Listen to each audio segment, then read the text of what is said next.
Those students who are preparing for 2023 or 24 exams, they should know कि from where questions are asked in the paper 2. For example, here I am discussing about paper 2. तो जो कल का video था उसमें हमने ये दिखाया बताया आपको कि जो पेपर आए हैं पेपर 2 के, उसमें से टू कंपोनेंट्स ऑब्वियसली होता है। एक कंपोनेंट आपके जो 60 मार्क्स के होते हैं वो एक्चुअली में प्योर इंग्लिश जो लैंग्वेज है उसका आपका चेक किया जाता है, ग्रामर का चेक किया जाता है। तो उसमें कोई भी ये नहीं कर सकता है कि ये आर्टिकल, क्योंकि ऑब्वियसली रीडिंग कम्प्रीहेंशन में कोई आर्टिकल है तो मिलियंस ऑफ आर्टिकल्स लिखे गए हैं, उसमें से कोई भी एक दे दिए। और सेम सिचुएशन प्रेसी राइटिंग और ग्रामर। ऑब्वियसली ग्रामर में हो सकता है कोई सेंटेंस आपने फॉर एग्जांपल एक दो सेंटेंस था जो मैंने दिया, वो सेंटेंस वहां आया।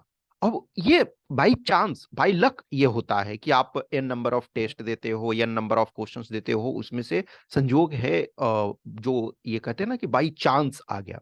लेकिन जो 140 होता है, 140 जो आपके ऐसे 80 और रिपोर्ट 20 और आर्गुमेंट 40, इसमें से बहुत हद तक टॉपिक्स को प्रेडिक्ट किया जा सकता है कि यस ये क्वेश्चंस आपके आने की संभावना है। इट डजंट मीन कि आप 10-15 टॉपिक्स जस्ट दे दोगे और बोलोगे कि ये नहीं, उसके लिए आपको है फॉर एग्जांपल क्या है, आपको 8 टॉपिक्स लिखने होते हैं, 8 टॉपिक्स 4 ऐसे लिखने होते हैं, 2 आर्गुमेंट लिखने होते हैं, 2 रिपोर्ट लिखने होते हैं, 8 टॉपिक्स लिखने होते हैं और आपको 10 दिया हुआ है। अब 10 दिया हुआ है दैट्स मीन एक तरह से 150 के आसपास टॉपिक या 200 टॉपिक्स मान के चलो। 200 टॉपिक्स को आपने यदि प्रिपेयर किया है तो 200 टॉपिक्स यदि सही से प्रिपेयर करे हो तो ऑलमोस्ट आपको डायरेक्टली इनडायरेक्टली मैच करेगा। कुछ में हो सकता है कॉम्बिनेशन ऑफ टू टॉपिक्स दिया हुआ है, कुछ में हो सकता है कि हमने ऐसे में दिया हो और रिपोर्ट में आपको आया, ऐसे में दिया आर्गुमेंट में आया, आर्गुमेंट में दिया रिपोर्ट में आया, ऐसे में आया, इस ढंग से आपको। तो 200 टॉपिक्स जब आप होलिस्टिक वे में प्रिपेयर करते हो तो आपसे वो एक्सपेक्टेशन है कि आप लिख लोगे उसको।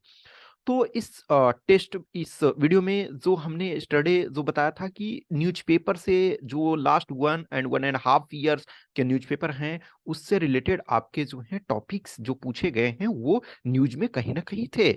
अब इस वीडियो में हम अपने जो टेस्ट जो 22 के लिए जो हमने टेस्ट कंडक्ट करवाया और कुछ जो आपको मिशन 250, तो देखो मिशन 250 में सो हमने आपको क्वेश्चंस दिए, वो आपके ओपन प्लेटफॉर्म पे थे, ओपन में आपको हमने क्वेश्चंस प्रोवाइड किए। और जो टेस्ट वाले थे तो टेस्ट में ऑब्वियसली जो पेड थे उनमें हमने प्रोवाइड किया, और कुछ टेस्ट जो हमने आपको ओपन में लास्ट में भी दिया था। फॉर एग्जांपल 3 टेस्ट जो है लास्ट में दिया था। तो इसमें हम ये दिखाएंगे कि क्वेश्चन एक्चुअल में 22 में क्या आया ये आप ऑलरेडी जानते हो, और हमने टेस्ट में ये किस ढंग का दिया। अब ये देखो जो फर्स्ट ऐसे आपका था, फर्स्ट ऐसे एग्जाम में ये पूछा गया कि the campaign to save the endangered species, ये आपका पूछा गया। हमने क्या दिया था मिशन 250 वाले में देखोगे तो ऐसे नंबर ये 11 ऐसे नंबर में जो हमने ये दिया था।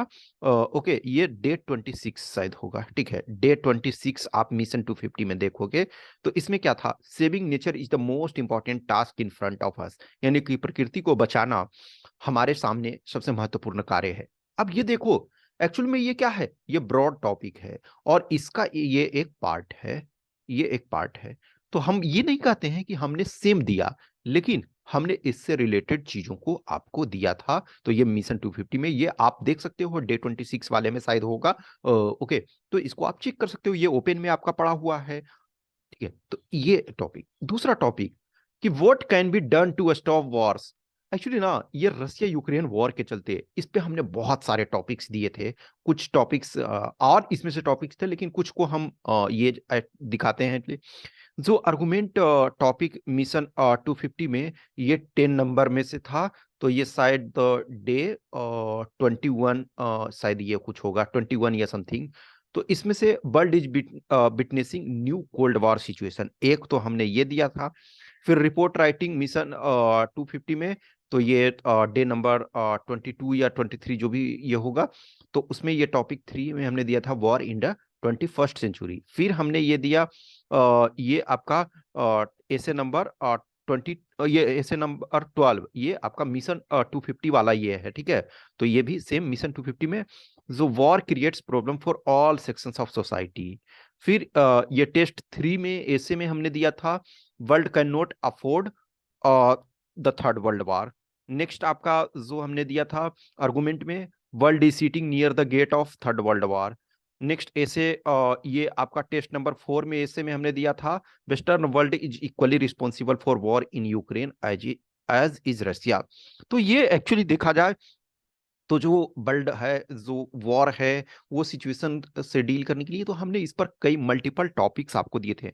अब सेम टॉपिक नहीं मैंने दिया, ये एक्सेप्ट आई एक्सेप्ट कि सेम टॉपिक प्रेडिक्ट करना किसी के लिए भी इम्पॉसिबल होता है यूपीएससी का। और जो कहते हैं वो या तो गॉड हैं या जीनियस जो भी है।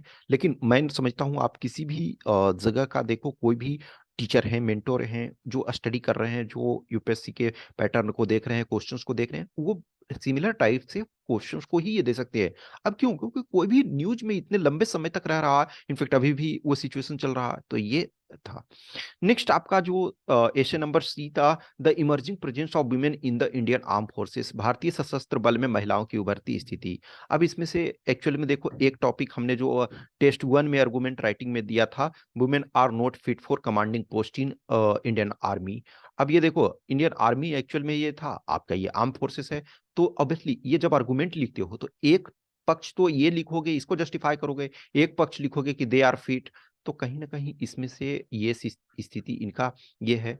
अब देखो एक जो हमने दिया था एक्चुअली ये डिफरेंट स्पोर्ट्स से रिलेटेड है, लेकिन ये आपका लिटिल आपको हेल्प कर सकता है। ओके, तो दोनों का कॉम्बिनेशन यदि देखोगे तो कुछ ना कुछ आपको हेल्प करेगा। तो women's participation in sports is still a challenge in India, ये टेस्ट नंबर 12 में हमने ऐसे में दिया था। ओके, तो ये आपका एक तरह से दोनों का कॉम्बिनेशन को आपको समझ में आएगा। नेक्स्ट आपका है price rise causes and effect, यानी मूल्य वृद्धि कारण और प्रभाव, तो इन्फ्लेशन। तो ये हमने टेस्ट 5 में ऐसे में सेम टॉपिक दिया था और डे 23 रिपोर्ट में। ओके, मिशन 250 का डे 23 है जिसमें रिपोर्ट राइटिंग में जो हमने दिया था inflation is a tax on the poor. तो ये हमने यानी कि महंगाई जो है गरीबों पर एक कर है। तो ये हमने आपका दो जगह दो बार सेम दिया था, एक टेस्ट 5 में ऐसे में और एक आपका डे 23 में रिपोर्ट राइटिंग में मिशन 250 में। ओके, नेक्स्ट आपका टेस्ट 8 में रिपोर्ट राइटिंग जो था तो उसमें से हमने आरबीआईज रोल इन इन्फ्लेशन कंट्रोलिंग ये हमने दिया था। नेक्स्ट आपका टेस्ट 9 में आर्गुमेंट में हमने दिया था reserve bank of India should be given more power in controlling inflation. तो हमने एक तरह से 3 टॉपिक और ये एक टॉपिक 2 प्लेसेस पे, तो 4 टाइम्स एक तरह से सिमिलर चीजों को ये दिया। नेक्स्ट आपका जो है synthesis of eastern wisdom and western science a needed goal for humanity। Actually ये वन ऑफ द टफेस्ट था, ये मैं समझता हूँ कि 22 का पेपर था तो ये टफेस्ट टॉपिक था। तो ऑब्वियसली इसमें हमने डायरेक्ट नहीं दिया था, लेकिन यदि आप इन दोनों टॉपिक्स को लिटिल ये कर सकते हो तो कुछ आप लिख सकते थे।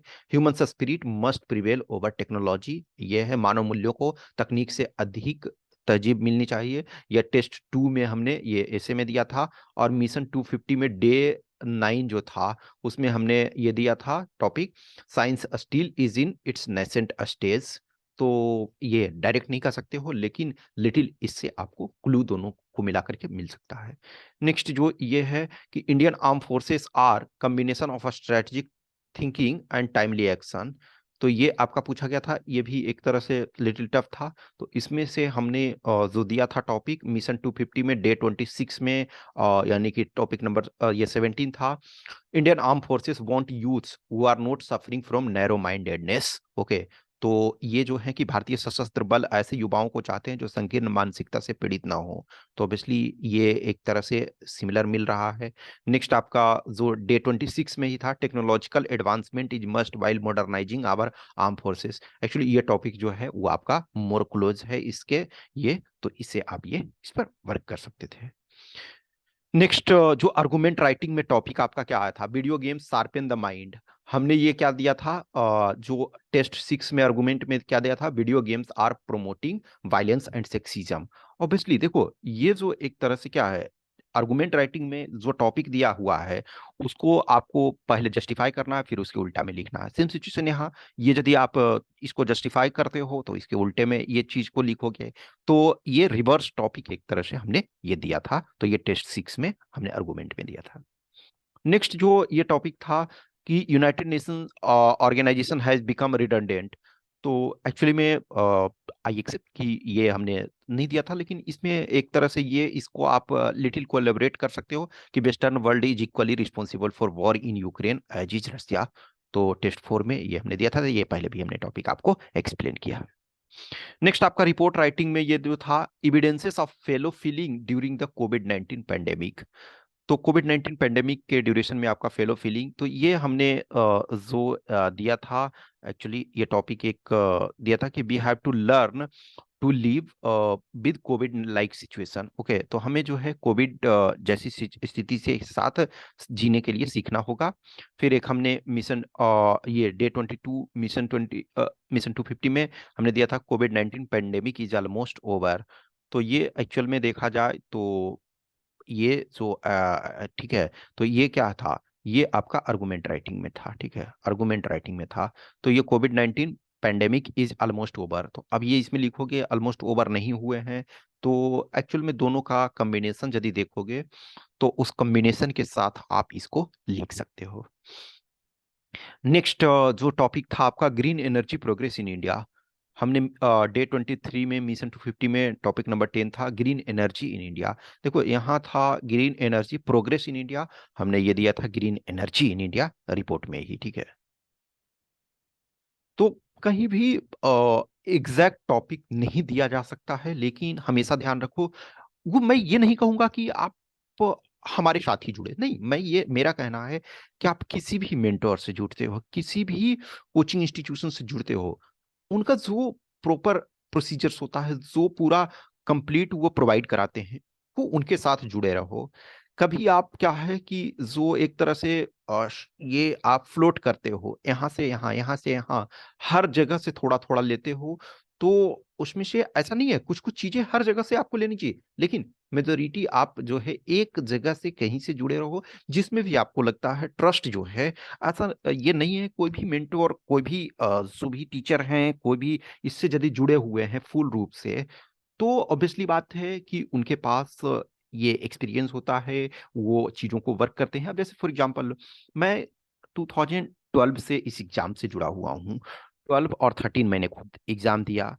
फिर उसके बाद देखा जाए तो बीच में मैंने उस पॉइंट ऑफ व्यू से प्रॉपर फोकस नहीं, क्योंकि 2014 में फिर मैं अपने लिए ही प्रिपरेशन फिर से कर रहा था। इस वजह से देखो क्या होता कि मैं हमेशा बोलता हूं और कैंडिडेट्स को भी बोलता हूं कि जब तक आप फाइनल लिस्ट में अपना नेम नहीं देख लेते हो, तब तक आप प्रिपरेशन एक तरह से करते रहना चाहिए। तो 2012 में एक तरह से मैं मजाक में ही एक तरह से गया था इस एग्जाम में, मेरा इंटरेस्ट कुछ था नहीं, मेरे फ्रेंड ने फॉर्म भरा था तो मैंने भी, तो मैं रिटेन इसका क्वालिफाई कर गया, फिजिकल क्वालिफाई कर गया, मुझे री मेडिकल मिला था। तो कुछ मेरी पर्सनल कॉज के कारण मैं री मेडिकल वाला जो फॉर्म सबमिशन नहीं कर पाया, तो ऑब्वियसली मुझे इंटरव्यू में बैठने का ऑब्वियसली चांस नहीं मिला।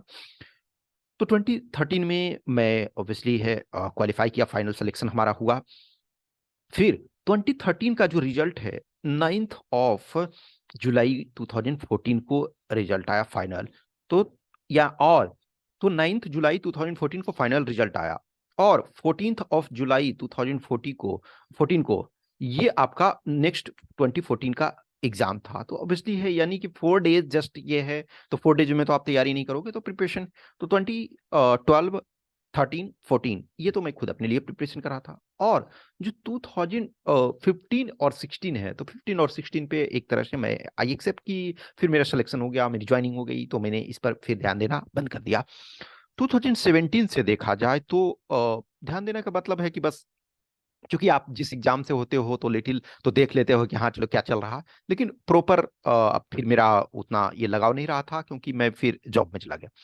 फिर 2017 वाला जो एग्जाम था, उससे मैं एज ए मेंटर के तौर पे, एज ए टीचर के तौर पे रेगुलर इस चीज को कर रहा हूँ। तो 10+ ईयर्स ये आप इस एग्जाम को देखते हुए हो रहा है। तो इस ड्यूरेशन में ऑब्वियसली है कि मैं कहीं से टॉपिक कहाँ से लाऊंगा जो आपके न्यूज में चर्चा में है, जो यूपीएससी के पैटर्न है, जो प्रीवियस पैटर्न है, वो उन चीजों को जो चल रहा है उनको देखते हुए भी मैं कोई भी चीज वो आपके सामने प्रेजेंट कर रहा हूँ।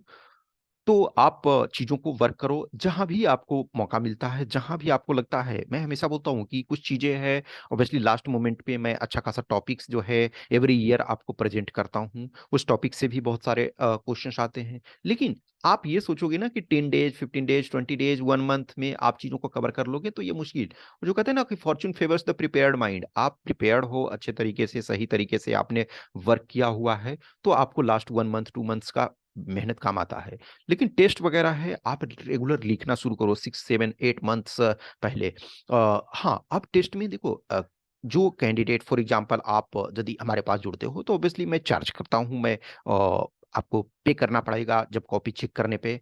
ऑब्वियसली कुछ ऐसे हैं इनिशियल टाइम में, फॉर एग्जांपल हमने भी बहुत सारी चीज़ों को फ्री कंडक्ट करवाया, और अभी भी आपको जितना हो सकता है वो देता हूँ। लेकिन किसी भी ऑर्गेनाइजेशन को चलाने के लिए, किसी और लोगों को पैसे देने के लिए ज़रूरत होती है, तो इस पॉइंट ऑफ व्यू से। लेकिन मैं हमेशा बोलता हूँ कि यदि किसी के सीनियर फैमिली मेंबर्स या जो भी हैं वो आपका कॉपी चेक कर सकते हैं, आपको फीडबैक दे सकते हैं, तो आप उनको लिख करके दो, जो उस एग्जाम से जुड़े हुए हैं, जो यूपीएससी, ऐसा नहीं है कि सिर्फ वो असिस्टेंट कमांडेंट से जुड़े हो, यूपीएससी के जिस भी एग्जाम में कन्वेंशनल राइटिंग पेपर होता है उस एग्जाम से जुड़े हुए हैं और उसमें से अच्छा उन्होंने परफॉर्मेंस किया है। अब जैसे सीएससी का कोई मेंस लिखे हुए हैं, तो सीएससी के मेंस लिखे हुए हैं उनसे। लेकिन हाँ, ध्यान रखना कि जो सीएससी का मेंस है उसमें जो एसे है वो ये 1000 से 1200 वर्ड्स के पूछे जाते हैं। आपका 300 वर्ड्स के एसे पूछे जाते हैं, 300 वर्ड्स के आर्गूमेंट पूछे जाते हैं अप्रॉक्स, और 200 वर्ड्स के रिपोर्ट पूछे जाते हैं। तो इस पॉइंट ऑफ व्यू से आप देखो, कुछ भी क्वेश्चन क्यूरी डाउट होता है तो आप हमें मैसेज कर सकते हैं। Okay, thank you.